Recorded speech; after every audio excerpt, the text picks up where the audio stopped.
नमस्कार चंद्र प्रकाश जी, बहुत बहुत स्वागत है आपका। नमस्ते अंजू जी, आपको नमस्कार। आपके दर्शकों को भी नमस्कार। चंद्र प्रकाश जी, नया साल शुरू होते ही राहुल गांधी वियतनाम के लिए रवाना हो गए हैं। 1 जनवरी को ही चले गए हैं वो वियतनाम। वियतनाम से उनको इतना लगाव क्यों है? क्योंकि पिछले साल भी वो नए साल के मौके पर वियतनाम में ही थे। देखिए, पहले वो तो बधाई हो आपको भी नए वर्ष की। राहुल गांधी जितना तो अफोर्ड नहीं कर सकती आपकी वियतनाम जाएं और या किसी ऐसे अच्छे डेस्टिनेशन पे जाएं, लेकिन राहुल गांधी तो कर सकते हैं क्योंकि उनके बाप दादाओं ने इतना कमा कर रखा है कि वो कुछ ना करें तो भी वो कर सकते हैं। लेकिन यहाँ पर मैं आपको करेक्ट करना चाहती हूँ कि बहुत अच्छे अच्छे डेस्टिनेशन अपने देश में भी है, और मैं भी एक बहुत अच्छे डेस्टिनेशन से अभी अभी आई हूँ जो अपने ही देश में है, धर्मशाला, कांगड़ा, हिमाचल। नहीं, लेकिन उनका डेस्टिनेशन वो नहीं है ना। जो उनके लिए डेस्टिनेशन का मतलब वो नहीं है जो आपके लिए तो सुंदर होता है, लेकिन उनके लिए वो जगह डेस्टिनेशन अच्छी होती है जो डेस्टिनेशन भारत के कुछ, जहां पर जाकर भारत के विरुद्ध कुछ खिचड़ी पकाई जा सकती हो। अब खिचड़ी का मतलब क्या होता है वो आप समझ रही हैं अच्छे से, आपके दर्शक भी जानते हैं।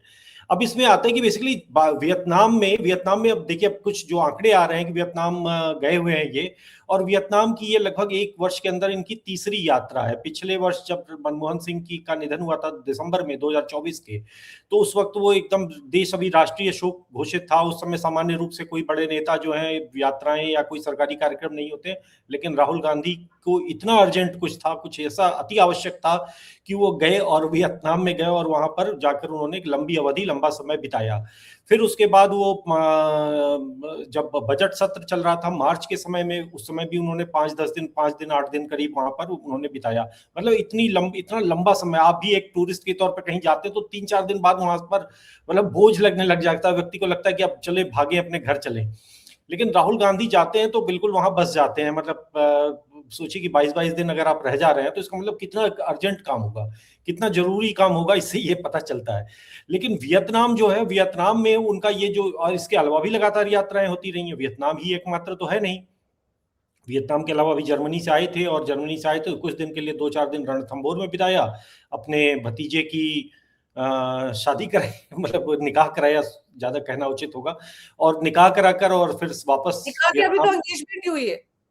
हाँ, मतलब निकाह जैसा, निकाह की प्रक्रिया तो भाई एक लंबी प्रक्रिया होती है ना, तो वो कितने दिन की है, कैसे है, क्या है, वो तो राहुल गांधी बताएंगे, उन्होंने बताया नहीं, इसलिए हमें मानने में कोई बुराई नहीं है कि क्या चल रहा है। तो अब बात वही है कि राहुल गांधी ये पूरी जो कर रहे हैं, ये सब वही बात है जो लगातार बात कही जाती है, जो लगातार जिस तरीके की कहानियां आती रहती, चाहे उनकी जर्मनी यात्रा हो, मलेशिया यात्रा हो, या विश्व के किसी, चाहे वो कोलंबिया और जैसे देशों की यात्राओं पर भी जाते रहे, तो उन सब के बाद जो एक समझ में आता है, जो दिखाई देता है, जो देश में, जो देश के विरुद्ध हो रहा होता है, वो सब जो है कहीं ना कहीं एक ही तरह का होता है। तो ये भी उसी षड्यंत्रों की, जो उनकी एक जो भारत विरोधी षड्यंत्रों, अब तो खुल के इसमें कोई कहने में कोई गुरेज नहीं होना चाहिए भारतीयों को। कुछ सत्य जो है वो बहुत ज्यादा हर जगह पॉलिटिकली करेक्ट होने की कोई आवश्यकता नहीं है। ऐसा नहीं है कि राहुल गांधी की इनका यात्राओं का कोई कनेक्शन साबित नहीं आ रहा। अगर कनेक्शन अगर भारत के विरोध में नहीं है तो ये छुप छुप कर यात्राएं क्यों हो रही हैं, छुपा के यात्राएं क्यों हो रही हैं। ये भारत में एक एक दिन की यात्राओं का एक एक चित्र जो है इनकी कांग्रेस की वेबसाइट पे, राहुल गांधी की वेबसाइट पे अपलोड होते हैं, लेकिन विदेश यात्राओं का एक छोटा सा कार्यक्रम भी क्यों नहीं अपलोड होता है।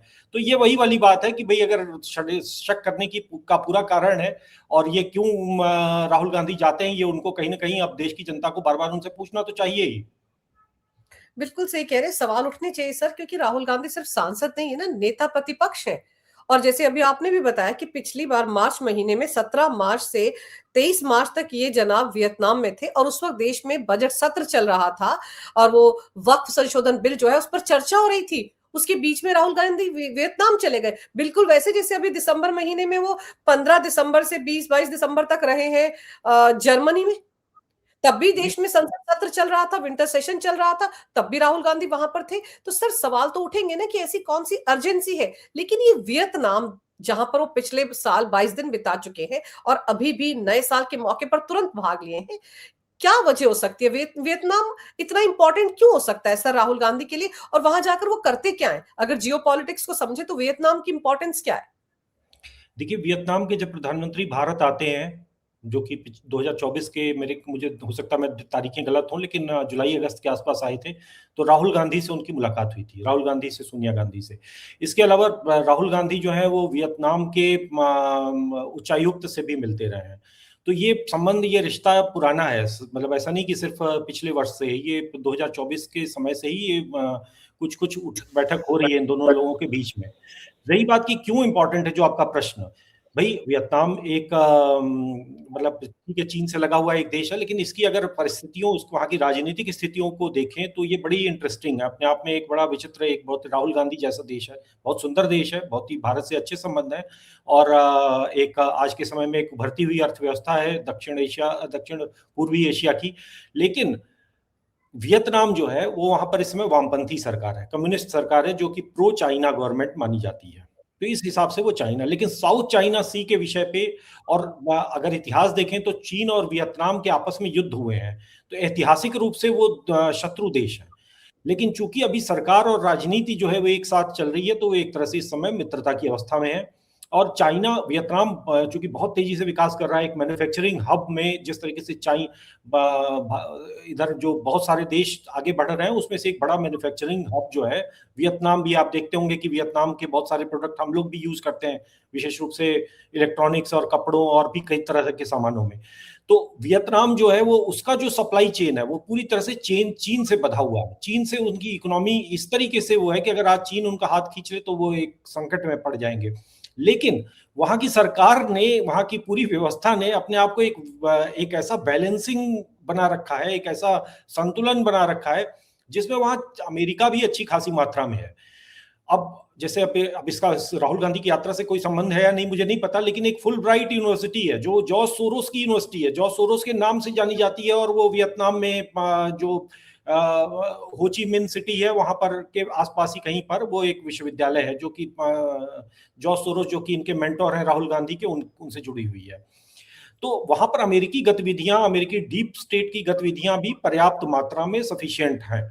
तो अब इसका कोई लिंक है ऐसा मैं दावा नहीं करना चाह रहा हूं कि नहीं, इससे इनका कोई संबंध है, लेकिन अगर ये गए हैं तो किसी तरीके, दोनों तरह के तत्वों, दोनों तरह के लोगों से, क्योंकि ऐसा नहीं है कि भाई आप बार बार एक जगह बार बार जाओगे। आपने कहा कि आप कांगड़ा गई थी, तो कांगड़ा आप हर साल में 3 बार जाएंगी तो आप भी बोर हो जाएंगी, मतलब कोई काम भी होगा। कहने का तात्पर्य कि वहां कोई बहुत महत्वपूर्ण कार्य भी होगा उनका, तो राहुल गांधी का क्या नहीं महत्व। सर, यहाँ पे मैं आपको करेक्ट करना चाहती हूँ, कांगड़ा हिमाचल मेरा घर है, इसलिए मैं वहां बार बार जाऊंगी। तो मेरा तो चलिए, सवाल ये कि राहुल गांधी का भी कुछ ऐसा कनेक्शन है कि वो बार बार जाते हैं अच्छा, वियतनाम, वियतनाम ही क्यों?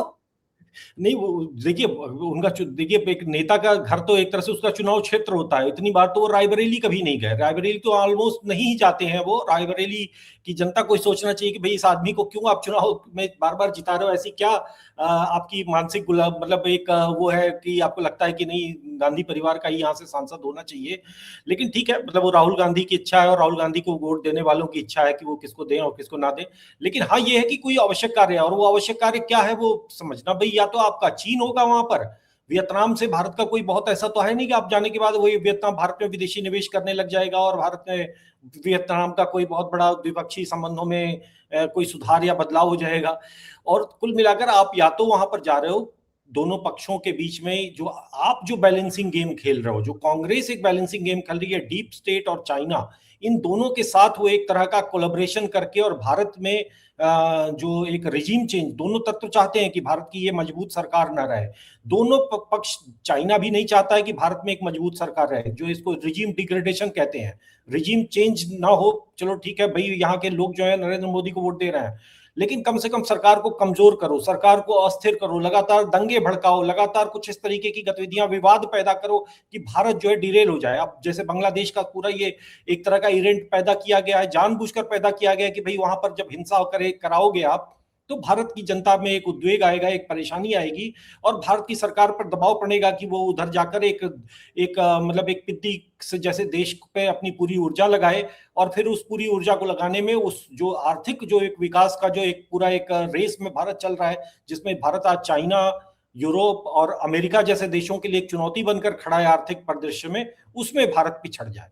ये वही वाली बात है कि मतलब जब एक दो रेस करें, दो लोग आपस में, दो धावक जो है दौड़े, तो एक धावक दूसरे धावक के पैर में गोली मार दे। तो ये उस तरीके से इनकी रणनीति आज से नहीं रही है, अमेरिका का यही पहले रहा है। अमेरिका ने यही काम अन्य देशों के साथ किया है, इनफैक्ट चीन के साथ भी किया, और चीन की भी वही प्रवृत्ति और वही चरित्र है। तो कुल मिलाकर अब भारत सबके लिए एक संकट है। और उसमें भारत की ये तत्व जो जो लंबे समय तक, भाई जब तक कांग्रेस की सरकार रही, कांग्रेस की तो घोषित नीति रही ना कि कहीं पे सड़कें नहीं बनाना। क्यों नहीं बनाना? क्योंकि इससे फलाने ये समस्या हो जाएगी, इससे लोगों को उलझाए नहीं नहीं, रखना उससे छोटा। लोगों को समस्या नहीं होगी सर। उससे जब चीन भारत में घुसेगा तो चीन उस इंफ्रास्ट्रक्चर का इस्तेमाल करेगा, उन सड़कों का इस्तेमाल करेगा, इसलिए हम सड़कें नहीं बनाएंगे बॉर्डर एरिया में। ये हाँ नीति थी कांग्रेस पार्टी की। उनके नेता ने तो भरे सदन में ये बात बोली थी। जी, एक एंटनी ने खुल के कहा था, जो कि रक्षा मंत्री थे, कोई छोटे मोटे नेता नहीं थे। तो इसी तरीके से भाई भारत में तो ये भी रहा है ना कि अगर गैस के लिए तड़पा के रखो, जैसे 11 भाई 2014 का चुनाव कांग्रेस ने तो इसी मुद्दे पे लड़ा था ना कि साल में 8 गैस का सिलेंडर मिलना चाहिए, 10 का सिलेंडर मिलना 10 सिलेंडर मिलना चाहिए। आज आप सिलेंडर वाले को फोन करो, सिलेंडर वाले एक के बजाय 10 आपको दे के जाएगा एक बार में। मतलब भाई एक तरह का संकट पैदा करके रखो ताकि जनता जो है वो रोजी रोटी और इसी में उलझी रहे, वो कुछ और सोचने ना पाए। तो यही जो रणनीति कांग्रेस की रही है, वो किन लोगों को लाभ दिलाने के लिए रही है, वो भी अब सब लोग समझ रहे हैं। तो कहीं ना कहीं राहुल गांधी अब उसी चीज को वापस पाने के लिए अपने फिर से उन्हीं पुराने साथियों को फिर से पुकार रहे हैं कि आओ हमको बचाओ। ये वही है कुछ। सर ये जो वियतनाम दौरा है ना, आप ये देखो कि जब ये मार्च महीने में वियतनाम गए थे, तब बाकायदा बीजेपी के नेता रविशंकर प्रसाद ने एक प्रेस कॉन्फ्रेंस करके ये सवाल उठाया था कि 22 दिन वहां क्या कर रहे हैं। और याद कीजिए उसी दौरे के दौरान राहुल गांधी पर यह आरोप भी लगा था कि वो प्रोटोकॉल को धत्ता दे देते हैं, वो सिक्योरिटी का लिहाज नहीं करते हैं। सीआरपीएफ के चीफ ने उस वक्त मल्लिकार्जुन खड़गे को चिट्ठी भी लिखी थी कि प्रोटोकॉल को नहीं मानते, सिक्योरिटी थ्रेट हो सकता है इनको। तो फिर वही सवाल कि वियतनाम दौरे पर राहुल गांधी इतनी सीक्रेसी क्यों बरतते हैं? नेता प्रतिपक्ष है, अगर उनके साथ सिक्योरिटी जाती है तो दिक्कत किसको हो सकती है? लेकिन वहां पर वो गायब हो जा रहे थे, तो किस लिए गायब हो रहे थे? इसलिए ये सवाल उठने लाजमी हो जाते हैं सर कि क्या वहां पर वो चीनी एजेंट्स के साथ या जॉर्ज सोरोस एंड कंपनी के एजेंट्स के साथ कोई सीक्रेट मीटिंग करने के लिए जाते हैं? देखिए होता क्या है कि अब जनता उनको पूछ नहीं रही है। भारत में कोई कहीं पे उनकी रैलियों में उनके राजनीतिक रूप से उनका कोई अस्तित्व है नहीं। जहां है वहां पर किसी क्षत्रप के कारण है, मतलब कोई वहां का उनका नेता बड़ा है इसलिए है।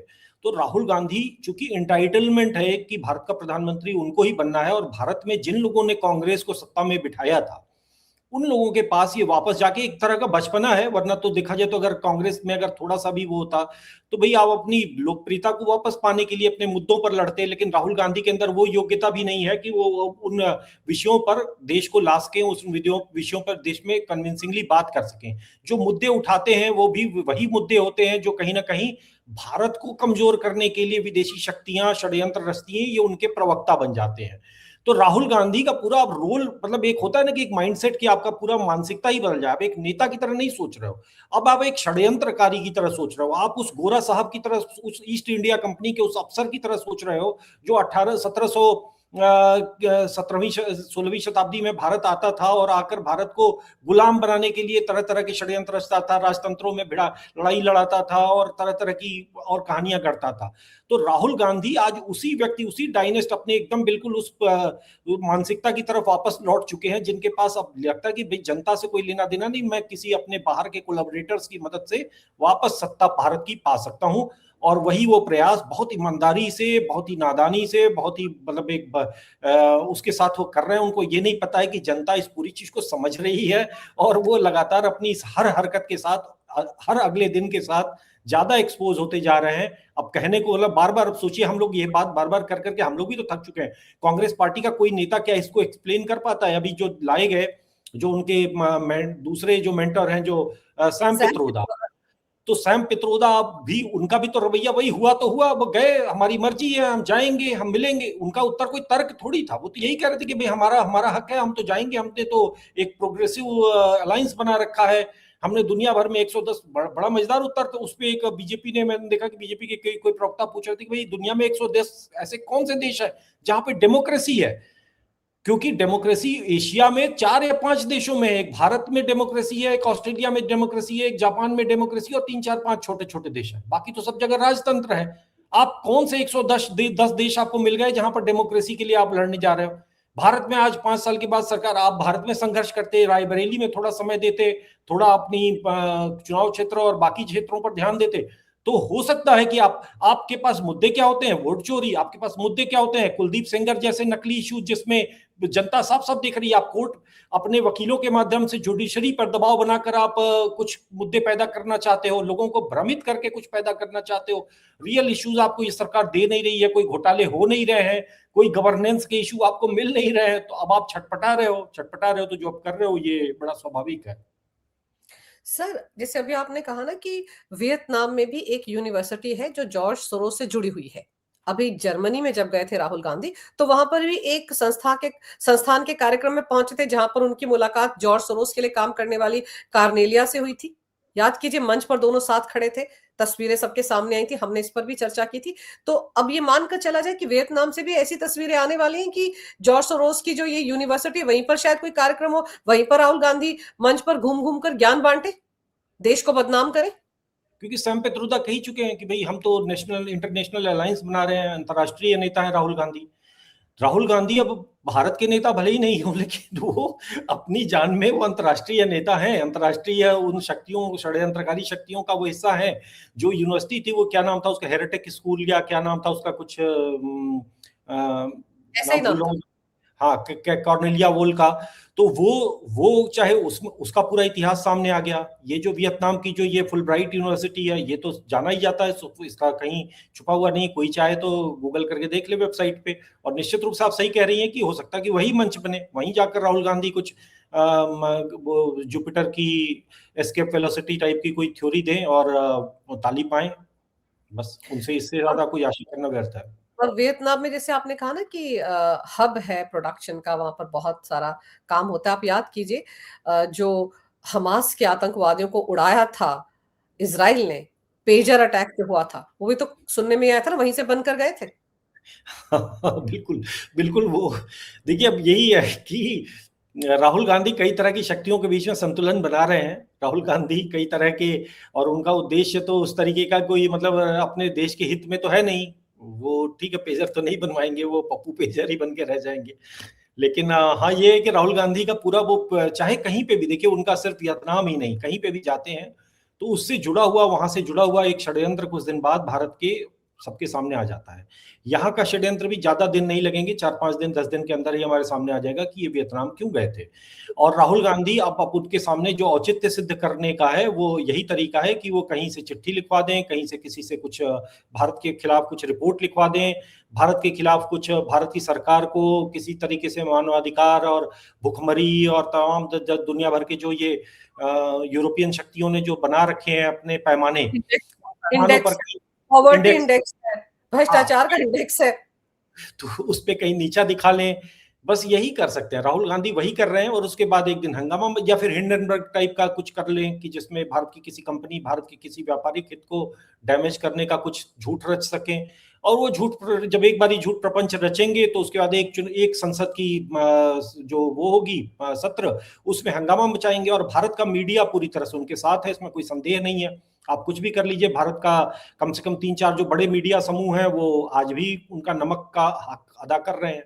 तो वो नमक का हक अदा कराएंगे, बिना किसी फैक्ट चेक के राहुल गांधी की बात को दोहराएंगे। तो ये तमाशा तो चल रहा है पिछले 10 वर्ष से, और आगे भी चलेगा शायद 10-15 वर्ष। पर चंद्र प्रकाश जी, एक चीज और है, राहुल गांधी सिर्फ ऐसे देशों में क्यों जाते हैं जहां पर एंटी इंडिया सेंटिमेंट होता है, या ये बोला जाए कि कम्युनिस्ट सरकारें होती हैं, उन्हीं देशों का दौरा क्यों करते हैं? नहीं, चर्च सपोर्टेड सरकारों का भी करते हैं। जो सरकारें उनकी, जहां पर बिल्कुल अपनी चर्च वाली सरकारें, वहां पर भी वो सहज होते हैं। और इसके अलावा उनका, जैसे अभी जो हमने देखा है पिछले दिनों में, जो यात्राओं का आप शेड्यूल देखें, जैसे मेरा मानना है कि इस तरीके से देखने के बजाय हमें ये सोचना चाहिए कि वो जो भी, जहां पर भी भारत विरोधी कोई तंत्र, चाहे वो चर्च से जुड़ा हुआ हो, चाहे वो कम्युनिस्ट विचारधारा से जुड़ा हुआ हो, वहां पर राहुल गांधी की उपस्थिति बहुत सहज रूप से होती है। जहां पर मतलब एक, और जहां पे वो होते हैं वहां पर जॉर्ज सोरोस भी होता है, क्योंकि जॉर्ज सोरोस भी एक बड़ा उनका एक फंडर है, एक बड़ा उनका एक तरह का। और जॉर्ज सोरोस को क्यों हम कहें, अमेरिका की बहुत सारी ऐसी एजेंसियां हैं। आज एक यूएसएड को बंद होने की हमको सूचना मिली, लेकिन यूएसएड को जो फंड करने वाले फाउंडेशंस थे जिनके नाम है, तो वो तो अभी भी आज भी वहां जाते हैं, आते हैं। तो राहुल गांधी उनके सामने अपना औचित्य सिद्ध कर रहे हैं। राहुल गांधी उन्हीं देशों में जाते हैं, उन देशों में भारत के प्रवक्ता बन के बैठते हैं। और भारत, चूंकि भारत नरेंद्र मोदी का भारत, एक हिंदुत्व वाला भारत, अगर विकास करेगा, विकास के रास्ते पर अमेरिका की बात नहीं सुनेगा, अमेरिका के दबाव में नहीं आएगा, अमेरिका के सामने घुटने नहीं टेकेगा, चीन की बात, चीन से डरेगा नहीं। भाई कहीं भारत, चीन आज के, चीन कुछ भी शरारत करता है तो भारत तन के खड़ा हो जाता है। तो वैसा देश किसी को नहीं चाहिए, ना अमेरिका को चाहिए ना चीन को चाहिए। तो अब उसको कमजोर करने के लिए भारत में उनका सबसे एक ऑथेंटिक एक पार्टनर है, वो पार्टनर जो है वो अपने खेल रच रहा है। उनको लगता है कि ये व्यक्ति उनके काम आएगा, लेकिन कितना काम आएगा अभी तक उन्होंने उसका परफॉर्मेंस रिव्यू किया नहीं है, या कोई अच्छा विकल्प नहीं है। एक केजरीवाल पैदा हुए थे, केजरीवाल, लेकिन उनका उस तरीके का राष्ट्रीय आधार नहीं था, तो उनके सामने लाचार हो गए वो। केजरीवाल से मुझको याद आया कि केजरीवाल को जब गिरफ्तार किया गया था शराब घोटाले में, तो यूएन से, अमेरिका से लोगों की आवाजें उठी थी कि इनको फेयर ट्रायल मिलना चाहिए। अब कुछ वैसे ही 8 सेनेटर हैं अमेरिका के, जैसे अभी आपने कहा ना, राहुल गांधी को चिट्ठी लिखवा देंगे भारत सरकार को कटघरे में खड़ा करने के लिए, ह्यूमन राइट्स वायलेशन हो रहा है, इसकी चिट्ठी लिखवा देंगे, इंडेक्स में कहीं भारत को नीचे डाल देंगे। तो अभी अमेरिका के 8 सेनेटर्स ने चिट्ठी लिखी है भारत सरकार को कि वो जो यूएपीए के तहत जेल में बंद है उमर खालिद, उसको तुरंत रिहा किया जाए, उसको फेयर ट्रायल दिया जाए। और तो और उसके माता पिता ने पिछले साल इन पॉलिटिशियन से, अमेरिकी पॉलिटिशियन से मुलाकात भी की है। तो क्या इसमें कांग्रेस की या राहुल गांधी की कोई भूमिका नहीं है? जॉर्ज सोरोस की कोई भूमिका नहीं होगी? नहीं, जॉर्ज सोरोस का तो मुझे नहीं पता, लेकिन कांग्रेस की तो भूमिका है। कांग्रेस तो खुल के कहती है, आज तो कांग्रेस का बयान है बाकायदे उन सीनेटर्स के फेवर में। मतलब भारत एक संप्रभु राष्ट्र है, भारत के अंदरूनी मामले में जो कि कोर्ट में केस चल रहा है, और ये भी आ चुका है कि बार बार उसके बाद भी भारत के वो आ चुका है कि ये खुद ही उमर खालिद जो है अपनी जमानत की याचिका नहीं डालता है, खुद ही वो बेंच हंटिंग कर रहा है अपने सुटेबल जज की कपिल तलाश सिब्बल साहब उसके वकील है ना, कपिल सिब्बल उसके वकील है, पूर्व कांग्रेसी, फिलहाल समाजवादी पार्टी के सहयोग से में। हाँ, राज्यसभा के सांसद है। तो कहीं उसमें ऐसा कोई संदेह नहीं। और आज तो खुलकर उन्होंने सीनेटर्स के फेवर में बोला है अमेरिका के कि हाँ बिल्कुल वो ठीक कर रहे हैं। मतलब आप देखिए कितना दुर्भाग्यपूर्ण समय है हमारे राष्ट्र के रूप में कि भारत की जो मुख्य विपक्षी पार्टी कांग्रेस है, वो भारत के अंदरूनी मामलों में दखल के अमेरिकी प्रयास के साथ खुलकर खड़ी हो जा रही है। और दूसरी बात यह है कि देखिए इसमें एक चीज ध्यान देने वाली बात है कि उमर खालिद कौन है। आज भी भारत का मीडिया, टाइम्स ऑफ इंडिया और इस तरीके के जो अखबार हैं वो खुलकर लिखते हैं उसको एक्टिविस्ट, जेएनयू स्टूडेंट। ना वो जेएनयू स्टूडेंट है, ना वो एक्टिविस्ट है, वो एक जिहादिस्ट है।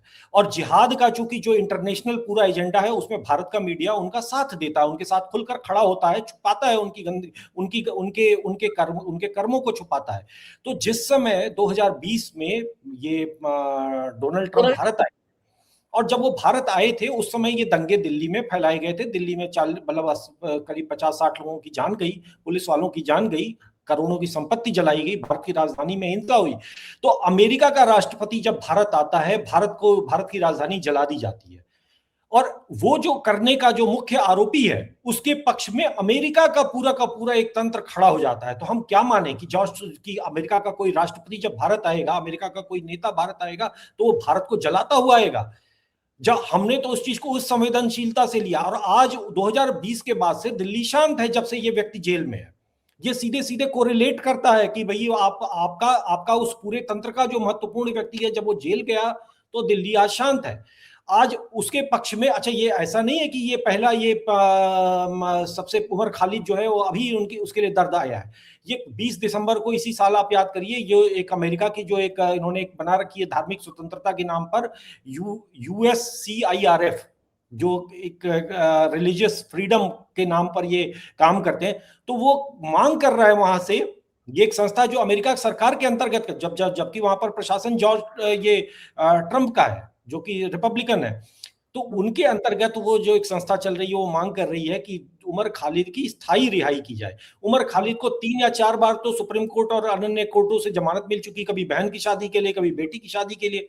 इस देश में बहुत सारे ऐसे लोग कैदी हैं, बहुत सारे लोग हैं जिनको जमानतें नहीं मिलती हैं, जिनको कई कई साल तक वो जेल में सड़े रह जाते हैं। ये इतना वीआईपी कैदी है कि इसको हर चौथे सप्ताह तो इसको सुप्रीम कोर्ट में सुनवाई मिल जाती है, फिर सुनवाई मिल जाती है, फिर उसके बाद इसको बेल भी मिलती रहती है। इसके पक्ष में एक पूरा तंत्र भारत में जो है वो साथ लगातार एक आंदोलन, एक तरह का अनरेस्ट पैदा कर रहा है। और कौन सा देश होगा जिसमें एक राष्ट्राध्यक्ष, वो भी अमेरिका के राष्ट्राध्यक्ष के आने के समय लगाकर एक इसने और इसके ऐसा तो है नहीं कि भाई कोई प्रूफ नहीं है, इसके खिलाफ सारे सबूत जो है वो सुप्रीम कोर्ट भी उनकी एक तरह से वो रिव्यू कर चुका है, तमाम कोर्ट्स में वो केस चल रहे हैं। इनको बेल ना देने का निर्णय भारत सरकार का नहीं है, ये भारत की न्यायपालिका का निर्णय है। अगर इस अंतर को ना तो अमेरिका का प्रशासन समझ पा रहा है, ना भारत का मीडिया भारत का मीडिया जिस स्तर पर खेल रहा है वो तो अपने आप में अद्भुत है, लेकिन भारत का पूरा जो कांग्रेस द्वारा पोषित तंत्र है वो उस चीज को, उस नैरेटिव को आगे बढ़ा रहा है कि इसको भारत सरकार ने जेल में रखा है। भारत सरकार ने इसको जेल में नहीं रखा, ये अपने कर्मों के कारण गया है। और भारत के कानून ने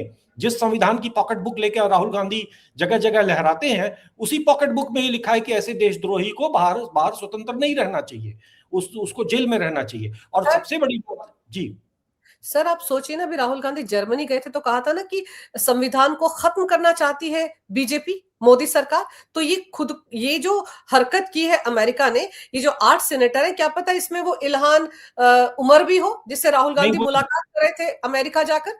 तो अगर ये 8 सेनेटर, क्या कह रहे हैं?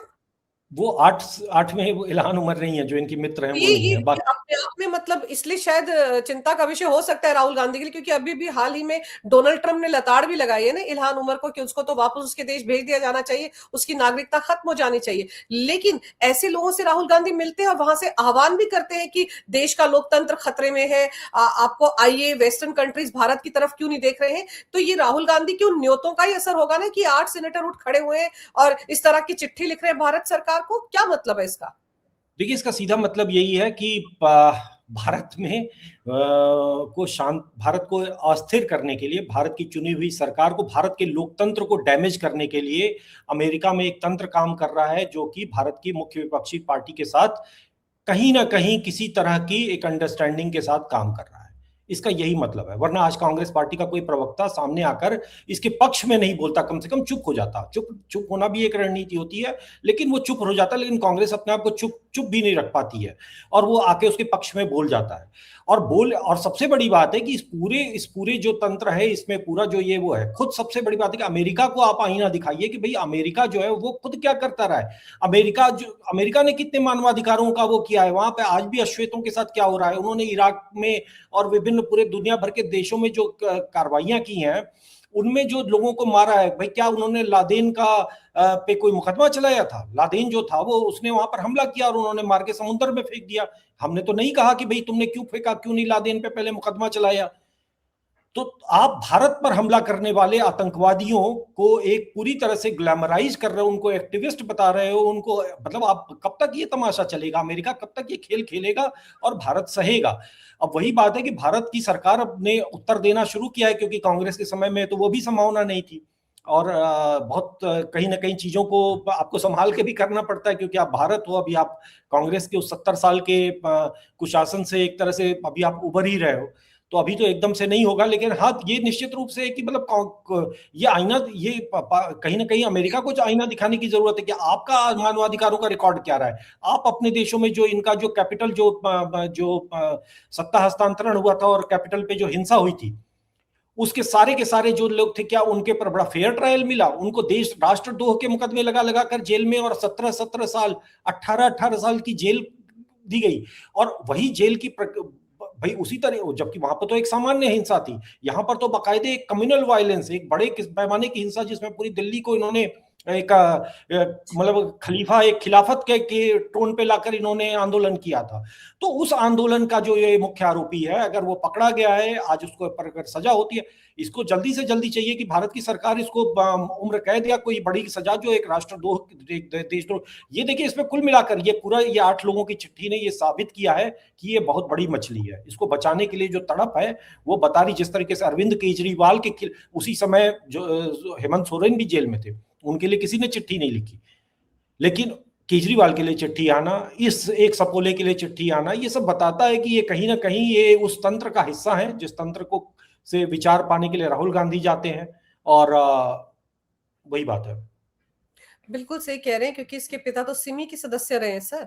तो सिमी के तार कहां कहां तक जुड़े हुए हैं, ये भी तो सोचने की जरूरत है। और इसके पिता जाकर या माता पिता जाकर अमेरिकन पॉलिटिशियन से मुलाकात कर लेते हैं, जिसका उल्लेख इस चिट्ठी में भी है। सर, कौन मिलवाता होगा भाई? कोई तो फैसिलिटेट कर रहा है। और दूसरा, जिस तरह से अभी हाल ही में पेंटागन की एक रिपोर्ट आई थी जिसमें चाइना को कटघरे में खड़ा किया गया था, तो हो सकता है उसके बाद खेल कुछ खराब हुआ हो और अब वियतनाम में जाकर चीनी अधिकारियों से मुलाकात करनी होगी राहुल गांधी को, इसीलिए शायद वहां पर गए हैं। खैर, अभी तो गए ही हैं।